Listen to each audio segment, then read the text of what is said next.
అందరికీ నమస్కారం. Welcome to my first vlog. నా పేరు భానుమతి. నేను వర్క్ ఉమెన్ని. ఆఫ్టర్ 9 అవర్స్ డ్యూటీ తర్వాత నేను ఏం చేస్తాను అనేది ఈ వీడియోలో పూర్తిగా ఉంటుందండి. ఇంట్రెస్ట్ ఉన్న వాళ్ళు చూడొచ్చు. వీడియో నచ్చితే లైక్ చేయండి. ఇప్పటి వరకు నా ఛానల్ చూడని వాళ్ళు సబ్స్క్రైబ్ చేసుకోండి ప్లీజ్. వీడియో నచ్చితే లైక్ చేయండి, సబ్స్క్రైబ్ చేయండి, కామెంట్ కూడా చేయండి. వీడియో ఎలా ఉందో చెప్పండి. అయితే డ్యూటీ నుంచి వచ్చేటప్పుడే నేను మార్కెట్కి వెళ్ళి ఇంకా వెజిటేబుల్స్ అన్నీ తీసుకొచ్చుకున్నాను. జొన్న రొట్టెల కోసం అని చెప్పేసి జొన్న పిండి అక్కడ మిషన్లో పోపించుకోవాలి కదండి. దానికోసం లైన్లో నిలబడి పోపించుకొని వచ్చేసరికి ఇంటికి 6:30 అట్లా అయింది. నేను 5:20 ఆ టైం వల్ల వచ్చేసేదాన్ని. అయితే ఈరోజు మాత్రం మార్కెట్కి వెళ్ళి ఇంకా అక్కడ నుంచి జొన్న పిండి కోసం అక్కడ పిండి ఆడించడం కోసం అని చెప్పేసి అక్కడికి వెళ్ళి ఇంటికి వచ్చేసరికి 6:30 అయింది. ఆలోపు నేను ఇంట్లోకి ఇట్లా వచ్చేసిన పిల్లలు వచ్చేసారు ట్యూషన్ నుంచి. వాళ్ళు 4 o'clock వచ్చేస్తారు.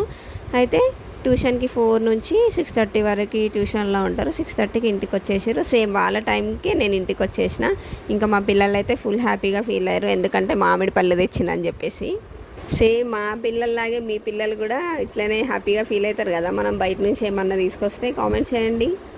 అయితే ఇంకా ఇంటికి రావడంతో అన్నీ సర్దుకొని బట్టలన్నీ మడత పెట్టుకొని ఇల్లు ఉడ్చుకోవడము, గిన్నెలన్నీ సర్దుకోవడము, ఏమైనా గిన్నెలు ఉంటే తోమడము, ఇంకా వాషింగ్ మిషన్ కూడా ఆన్ చేసుకుంటానండి బట్టలు ఏమైనా ఉంటే ఉతకాలి కాబట్టి.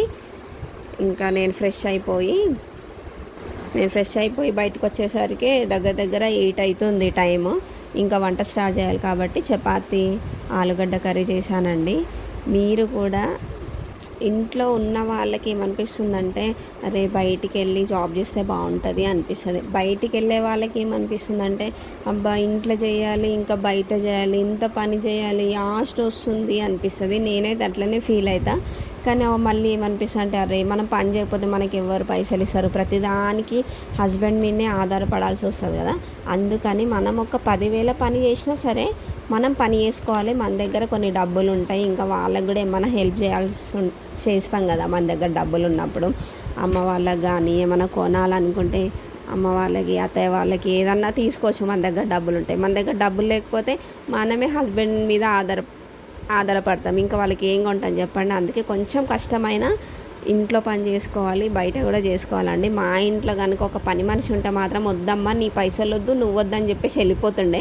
ఇంట్లో పని మనిషి లేదులే, నేనే పని మనిషిని, నేనే ఇంటి మనిషిని, వంట మనిషిని, అన్ని పనులు నేనే చేసుకుంటాను కాబట్టి మనకెందుకు పని మనిషి, మనం పని చేసుకుంటాం కదా, మనకు అవసరం లేదు పని మనిషి. అయితే ఇంట్లో పని ఎట్లుంటుందంటే తినకముందు ఎన్ని ఉంటాయో తిన్న తర్వాత మళ్ళీ అన్ని గిన్నెలు ఉంటాయి మా దగ్గర. అయితే సేమ్ మీ దగ్గర కూడా ఇట్లనే ఉంటుంది కదా. వీడియో నచ్చితే లైక్ చేయండి, సబ్స్క్రైబ్ చేసుకోవడం మర్చిపోకండి ప్లీజ్. బాయ్ మరి.